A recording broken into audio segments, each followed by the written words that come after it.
In this video, I will be completing my discussion on the diagnosis of pneumonia and then covering the rudimentaries of treatment as well as use of vaccines to prevent this potentially life-threatening disease.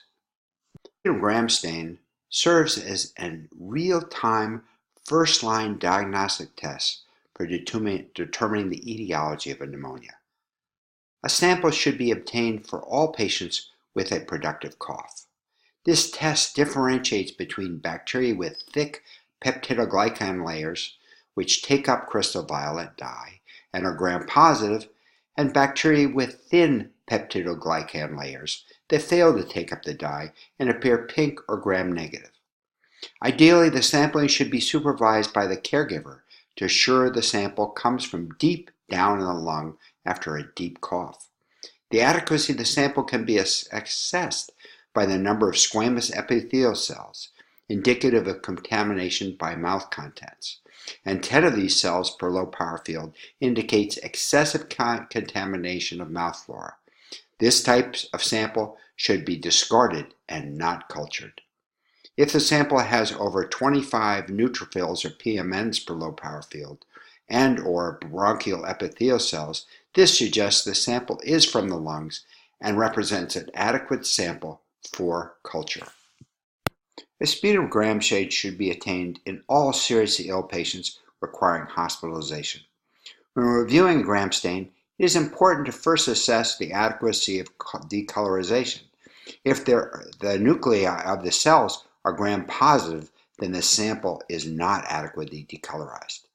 You want to look for a predominance of a single organism. This is likely to be the true pathogen. Determine if there is a predominance of PMNs. This suggests a bacterial pneumonia. If there is a predominance of mononuclear cells, this suggests Mycoplasma, Chlamydophila, or a virus. This gram stain is perfectly decolorized and shows a predominance of gram-positive lancet-shaped diplococci, the classic appearance of strep pneumoniae. Never order a sputum culture without an accompanying gram stain, because you may end up culturing mouth flora. Also, you need to be aware that a positive sputum culture in the intubated patient often represents colonization rather than infection, a critical issue you need to understand. Unfortunately, sputum cultures are insensitive because mouth flora can overgrow the pathogen, making it difficult to identify. However, when a pathogen is cultured, its antibiotic sensitivities can be determined and correlated with the gram stain.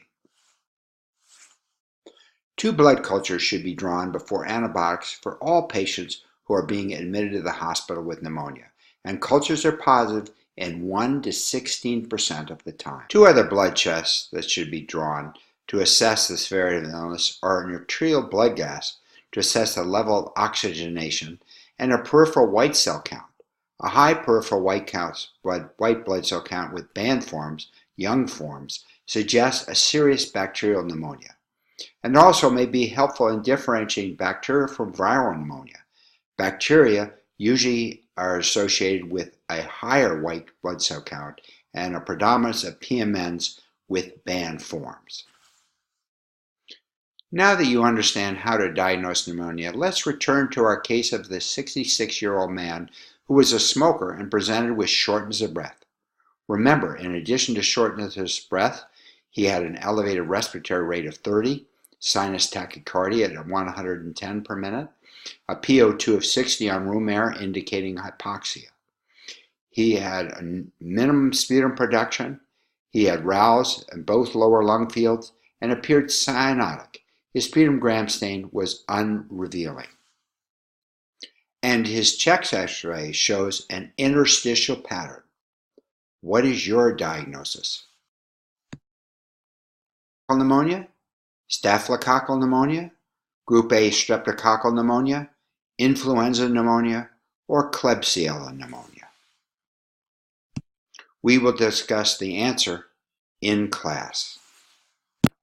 To summarize the diagnostic approach to pneumonia, remember to use the history, epidemiology, risk factors, pace of illness, key symptoms, and signs to narrow the differential.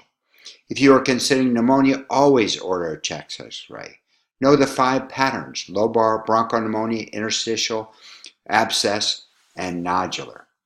Gram stain is a first-line test and helps you to assess adequacy of sample, less than 10 epithelial cells, for culture, an inflammatory response, as well as prevailing pathogen. Blood cultures ×2 should be drawn for all admitted patients. Peripheral white cell count with differential helps you to differentiate bacterial from viral, and arterial blood gas is helpful for assessing the degree of hypoxia. Because bacteria double every 60 minutes, time is of the essence, and antibiotics should be initiated within 4 hours.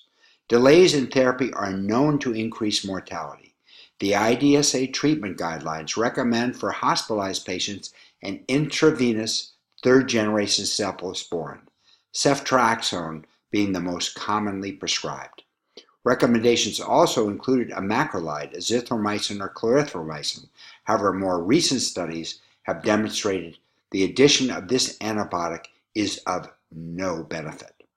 For patients suitable for outpatient management, a macrolide is recommended, and the most commonly prescribed macrolide is azithromycin.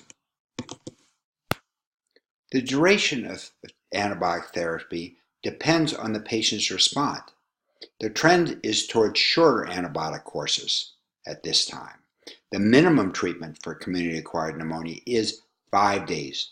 In general, if the patient's temperature is equal to or below 37.8 degrees centigrade, the heart rate is 100 per minute or lower, and the respiratory rate is less than or equal to 24 per minute, and systolic blood pressure is 90 millimeters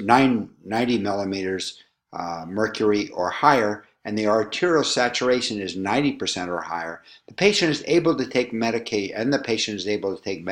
and nutrition by mouth, and mental status is normal, the patient can be switched to an oral medication, and antibiotics can be discontinued after 2 to 3 more days.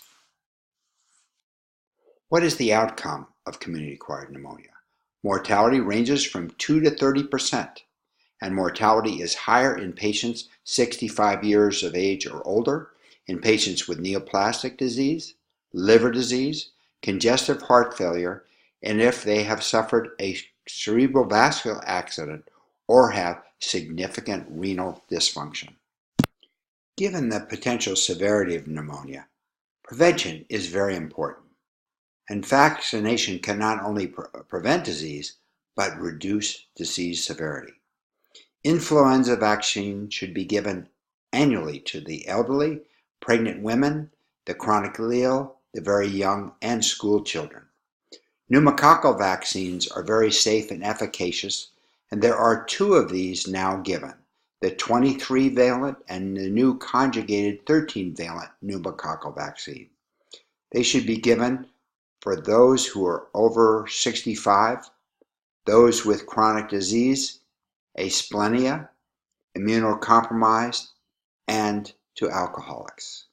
Another very important preventive measure for those who are smokers is smoking cessation. Let me offer a final summary for the topic of community-acquired pneumonia. It is one of the most common infections in the elderly, nearly 1 per 100. I've reviewed the symptoms and signs of community-acquired pneumonia, emphasized that chest X-ray should be performed in all patients with suspected pneumonia,